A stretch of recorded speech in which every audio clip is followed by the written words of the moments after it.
السلام عليكم البنات، كيف نتوما؟ لاباس عليكم؟ مزيانين؟ كنتمنى تكونوا بخير وعلى خير. مرحبا بكم معايا فيديو جديد ونهار جديد. اليوم جبرتوني على عمل واحد النيطواياج للابادوره. كما كتعرفوا يعني هاد العمليه خصنا نقوموا بها على الاقل مره في الشهر. دابا انا ملي فتحت ديك المجر اللي كنجبروه لتحت لابادوره، جبرت واحد القومه الشعر وواحد التيكي. وهذا الفلترو اللي هنايا اللي في الوسط ديالها كيكون عامر عاود بالشعر وديك البقايا اللي كيكونوا في الحوايج. المهم جبدته، غسلته بالشيتا ديال السنان اللي كنستعملها في المسائل بحال هيدايا اللي كتساعدني في التنظيف ديالو. صافي هنايا نظفت هذا الفلترو مزيان، غنمسحو وصافي غنرجع له داكشي ديالو. المهم كما قلت لكم هاد العمليه خصكم تقوموا بها على الاقل مره في الشهر، يعني باش لابادوره ديالكم ما تتخسر، ما يوقع لها حتى شي حاجه. صافي هنايا غنرجعو للبلاصه ديالو كما كان. من بعد ما نظفته طبعا صافي غنزيرو هيدا بهاد الطريقه مزيان، وغنرجع المجر كيف ما كان. وصافي دابا غندوز باش نمسحها معكم. انا ملا واحد المسيحه خفافيه، حيت صراحه هي ماشي يعني مسخه. مره كندوز عليها بالرقيعه باش كتبقى نقيه. صافي غنحك هنايا معكم بالصابون. صافي من بعد ما نمسحها من الصابون وديك الشيء غندوز باش نعمل النيطواياج من داخل، حيت لابادوره كتحتاج تعملوا لها النيطواياج كما قلت لكم واخا مره في الشهر. حيت يعني كما كتعرفوا الحوايج كيكونوا موسخين وكيأثر داكشي ليها من داخل، وكتبقى حتى ديك النسمه من داخل ما كتبقاش يعني نسمه مزيانه. مره نعملوا ديك النيطواياج ونعطروها باش ما كتبقى لنا شي الريحه خايبه في الحوايج. المهم بلا ما نوصيكم كما العاده، تفرجوا الفيديو من الاول للاخير. والناس اللي باقيين ما تابوناو في القناه يدخلوا يتابوناو ويفعلوا الجرس باش يوصل لهم كل فيديو جديد، ويبارطاجيو هذا الفيديو مع الاحباب والاصدقاء ديالهم باش كدعوم الفائده وكل شيء كيستفادوا. اي سؤال واي استفسار خليوه لي في التعاليق انا نجاوبكم عليه. صافي دابا غندوز باش نمسحها معكم.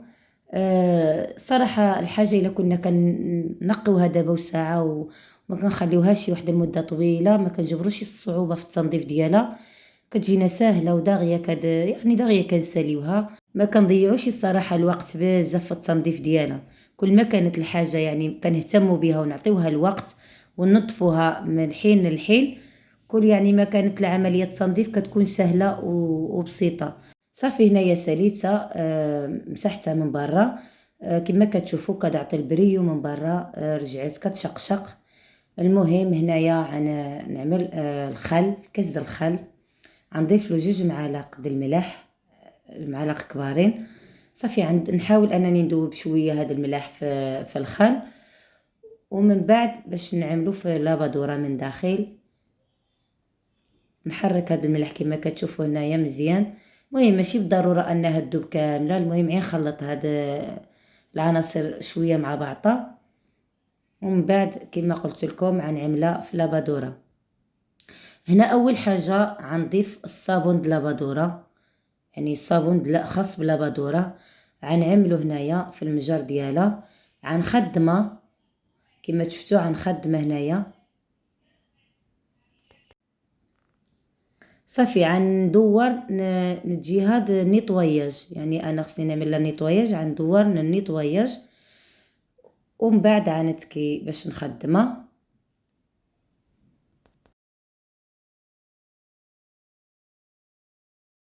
صافي دابا غنشد المجر وغنخليها تجر ديك الصابون كامل،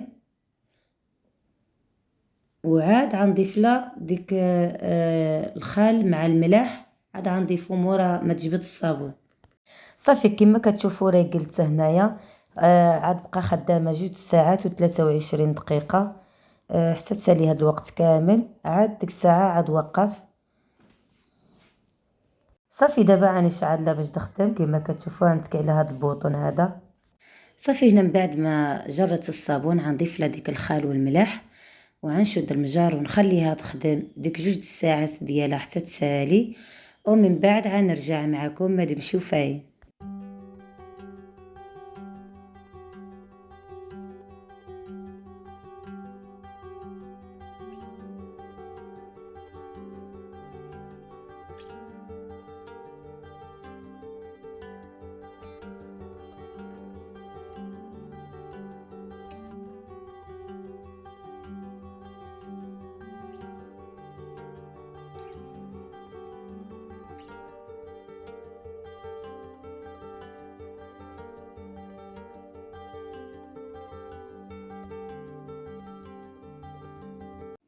هنايا صافي لابادورا سالات.